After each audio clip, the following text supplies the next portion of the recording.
प्रधानमंत्री जी प्रधानमंत्री बनने के बाद पहली बार गोड्डा आ रहे और गोड्डा का पूरा भारतीय जनता पार्टी और एनडीए का यूनिट, हम चारों दल के कार्यकर्ता, हम सभी जो है उत्साहित हैं उनका स्वागत करने के लिए। और उसका कारण दो ये है कि 2014 से लेके 2024 तक विकास की जितनी बड़ी लकीर माननीय प्रधानमंत्री जी ने खींची है, उसका शोकेस यदि कहीं है, प्रत्यक्ष प्रमाण कहीं है, यदि देखना है तो उसके लिए गोड्डा लोकसभा सबसे अच्छा जगह है दिखने के लिए और दिखाने के लिए। और ये प्रधानमंत्री जी के लिए भी एक उत्साह देने वाला काम है कि एक ऐसे प्रधानमंत्री थे जो हमेशा कहते थे कि 100 रुपया यहां से देते हैं तो 15 पैसा आम लोगों तक जाता है, और वो प्रधानमंत्री यहां आकर देखेंगे, दूसरे प्रधानमंत्री मोदी जी हैं, जो देखेंगे कि उन्होंने 100 रुपया दिया तो 100 रुपया यहां आ गया, यहां के लोगों के बीच में आ गया।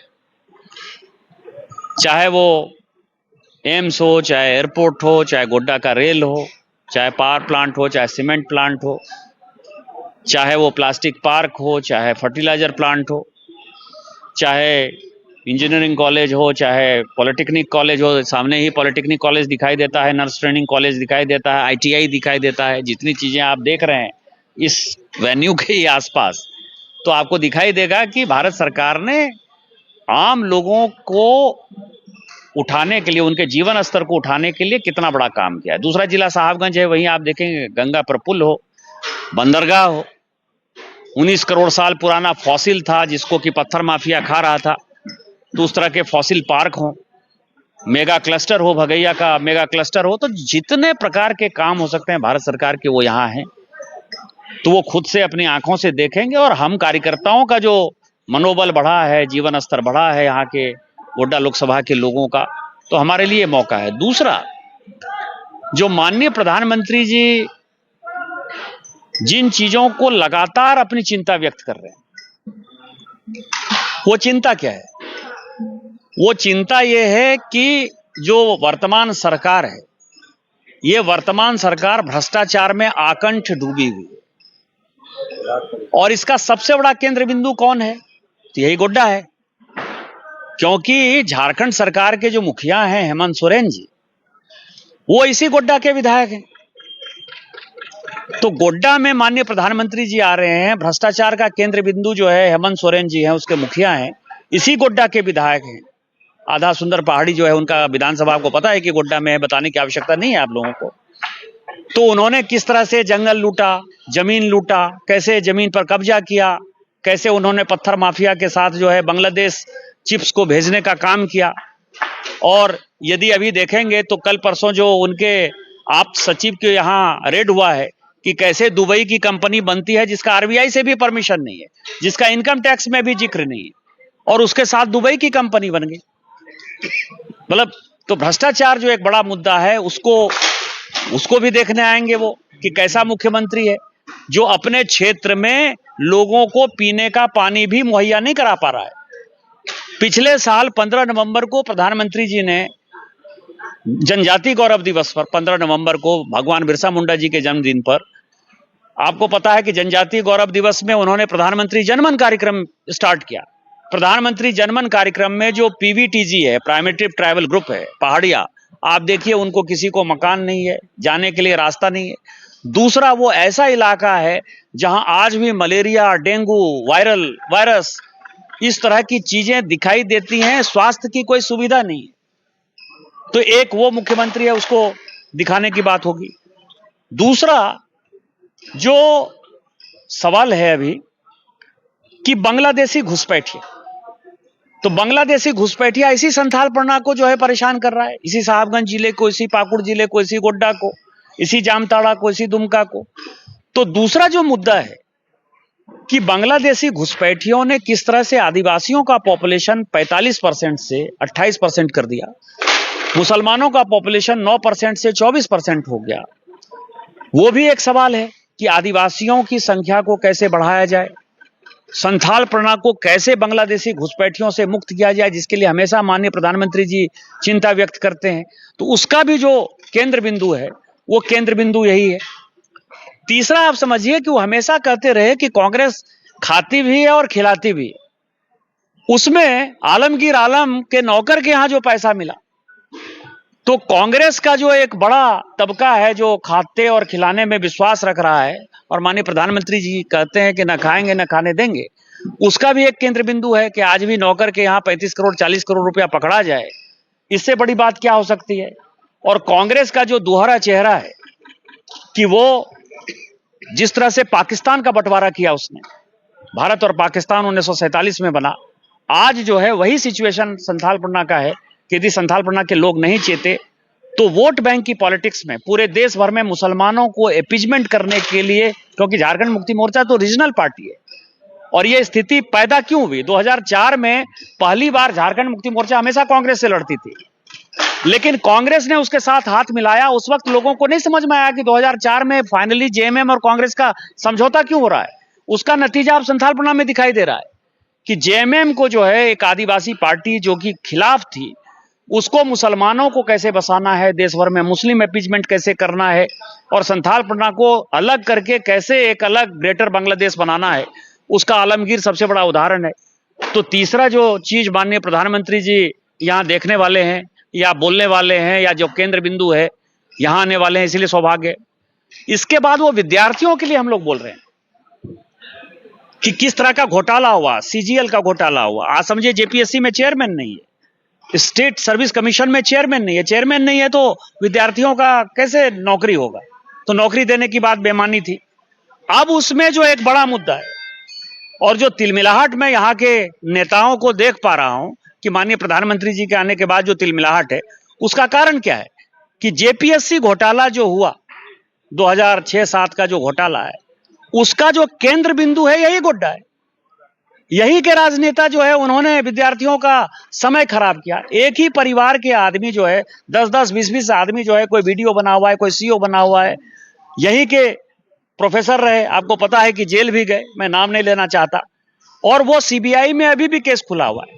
तो समस्या ये लगती है कि कोई यदि डेलीगेशन उस वक्त के जेपीएससी का मिल गया, क्योंकि हजारीबाग में आपको ध्यान हो कि माननीय प्रधानमंत्री जी से जो सीजीएल वाला जो पेपर लीक वाला जो परीक्षार्थी था वो सब मिला था, और माननीय प्रधानमंत्री जी ने उनकी बातों को गंभीरता से सुना, और उसके बाद आपको पता है कि हमने नकल अध्यादेश एक बहुत बड़ा लाया है केंद्र में। तो उनको लगता है कि यदि जेपीएससी घोटाले का राज यदि खुल गया इस गोड्डा में, तो आज जो है हम पूरे कुल खानदान के साथ फिर से जेल नहीं चले जाए। तो ये भी एक जहां से शुरुआत हुई, विद्यार्थियों का जीवन जहां से बर्बाद हुआ, वो गोड्डा है। और हम क्या कह रहे हैं कि जो विद्यार्थी बीए पास कर जाएगा, एमए पास कर जाएगा या नौकरी की तैयारी कर रहा है, उसको हम 2000 रुपया पर मंथ देंगे। हम विद्यार्थियों के लिए काम कर रहे हैं, ट्रांसपेरेंट तरीके से हम कर रहे हैं कि 2,87,000 लोगों को इमीडिएट नौकरी देंगे, 5 लाख लोगों को हम अप्रत्यक्ष नौकरी देंगे।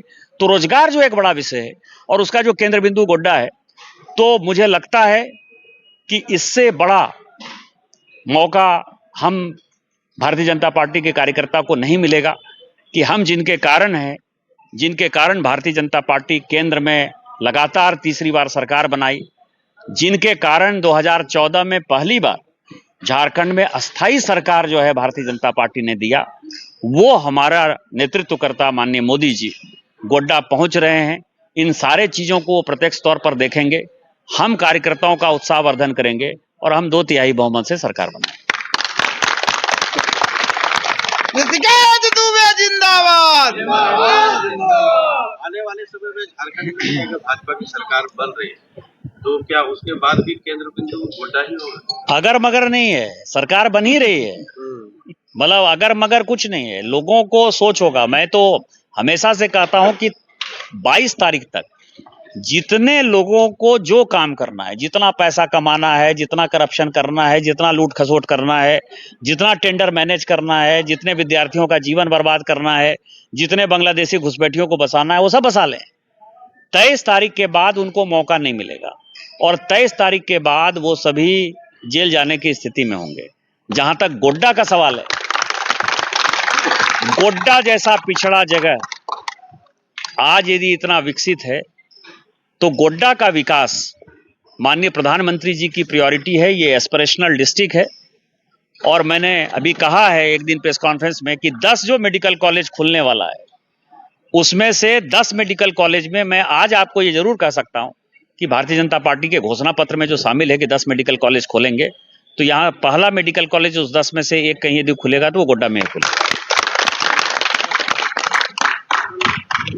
प्रेस कॉन्फ्रेंस कर कहा कि अडानी का पीठ थपथपाने के लिए मोदी जी आ रहे। अब उस आदमी से क्या बात करिएगा जो अडानी से पैसा ले रहा है, बोर्ड कर रहा है, CSR कर रहा है। आपने मेरा कहीं बोर्ड में नाम देखा है? कांग्रेसी MLA का आप बोहरा चले जाइए, उनके गांव में चले जाइए, अडानी फाउंडेशन ने जो है एक गेट बना दिया, बोहरा काली मंदिर का निर्माण जो है अडानी ने कर दिया। आप भ्रष्टाचारियों की क्यों बात करना चाहते हैं? मैंने अडानी से पैसा नहीं लिया ना, मेरा एक बोर्ड कहीं नहीं लगा हुआ है ना। आप ये बताइए ना कि एक उदाहरण हो कि अडानी का CSR हमने खर्चा कर दिया, अडानी से पैसा ले लिया, अडानी से गाड़ी लेते हैं, घोड़ा लेते हैं। इवन प्रशासन कौन से स्कॉर्पियो में चढ़ेगा और इनोवा में चढ़ेगा यह भी प्रदीप यादव तय कर रहे हैं। यह तो गोड्डा प्रशासन को डूब मरने वाली बात है। मैंने एक दिन खुद ही SP को फोन किया था कि अब यह तय करेगा। तो जो आदमी खुद ही चोर है, अडानी अडानी करके, देखिए 2 चीजें बड़ी महत्वपूर्ण हुई। माननीय प्रदीप यादव जी ने कहा जब रघुवर दास जी के समय हम अडानी प्लांट लगाने के लिए आमादा थे तो उन्होंने 2-3 चीजें बड़ी अच्छी कही। एक, उन्होंने कहा कि जैसे ही हमारी सरकार आएगी अडानी को जो है ताला चाबी बंद करके भेजें। नहीं उससे आगे यहाँ पर 2019 में सरकार आ गई, उनकी विधायक बन गए, कांग्रेस के विधायक दल के कुछ दिन तक तो नेता ही रहे। अडानी को तालाबंदी के लिए कभी प्रदीप यादव गए? उसका कारण है पैसा लेना है। दूसरा, उन्होंने एक चिट्ठी लिखी, यहां संजोग से अशोक शर्मा बैठे हुए, अशोक शर्मा जी के घर के सामने, कि हम लोग गरीब आदमी हैं, टोल कैसे देंगे, NH पे टोल आ जा रहा है। जैसे ही वो विधायक बने 2019 में, उनकी पहली चिट्ठी उसी टोल के लिए है और कहा हेमंत सोरेन जी इस टोल को बंद करिए। 2019 से 2024 आ गया, दूसरी चिट्ठी आपने देखी? क्योंकि टोल के साथ चीजें तय हो गई। तीसरा, मैं आपको बताऊं कि पूरा मधुपुर, जहां की प्रधानमंत्री जी पहला कार्यक्रम है, चूंकि मेरे ही लोकसभा में दोनों कार्यक्रम है, आपकी जानकारी के लिए, कि वो पहला जो देवघर में कार्यक्रम है वो भी मधुपुर में मेरे ही लोकसभा में। वहां कहा गया कि निशिकांत दुबे मधुपुर को जिला नहीं बनने देना चाहता है। पूरा आंदोलन हुआ 2019 में। वही हफीज लगातार आंदोलन करते रहे। हाजी साहब जो है कहते रहे कि मैं जिस दिन मंत्री बना उस दिन मधुपुर जिला बन जाएगा। 2019 से लेकर 24 तक जो है जिला नहीं बन पाया। इसी तरह से तीसरी बात है कि जब हेमंत सोरेन 2019 में आए मंदिर, तो उन्होंने कहा कि किसी कीमत पर हम नहीं बनने देंगे, यहां मंदिर के लिए व्यवस्था नहीं बनने देंगे। जो हम एक कॉरिडोर के लिए कह रहे हैं उसका कहा कॉरिडोर नहीं बनेगा। अभी मिथिलेश ठाकुर ने कहा कि कॉरिडोर बना देंगे। दूसरा, उन्होंने कहा कि जो भट्टर धर्मशाला है पंडित धर्मरक्षिणी का, इसका रजिस्ट्री कर देंगे। तीसरा, उन्होंने कहा कि आसपास के मंदिर के आसपास जो लखराज भूमि है उसके लिए, आपको पता है कि पंडित धर्मरक्षिणी के महामंत्री तत्कालीन वो धरना पर भी बैठे, अनशन पर बैठे, कहा कि बस तुरंत 2 मिनट में रजिस्ट्री हो जाएगा। और ये सब काम निशिकांत दुबे ने करने देना चाहता है। 2019 से 2024 हो गया, ना लखराज जमीन जो है किसी को मिला, ना भट्टर धर्मशाला का रजिस्ट्री हुआ, और बैद्यनाथ कॉरिडोर जो है वो बनाने के लिए वो खुद ही आमादा है। तो मधुपुर जिला नहीं बन पाया। आप इन लोगों का, मैंने प्रदीप यादव का बता दिया, अडानी पावर का जो है कभी ताला बंद करने के लिए नहीं गया, कभी सरैया हाट में जो है टोल बंद करने के लिए नहीं गया। तो इन लोगों का हरि अनंत हरि कथा अनंता, ये जितना बात कहते हैं उसमें केवल कमीशन एक सर्टेन तय हो जाना चाहिए। ये दबाव की राजनीति केवल कमीशन के लिए है और इसीलिए कमीशन खोरों के बात पर हम प्रधानमंत्री जी के लिए उन्होंने कुछ कह दिया तो सूरज को जो है थूकने के बराबर है। तो इसीलिए उनके बात पे बहुत ज्यादा सीरियस होने की आवश्यकता है।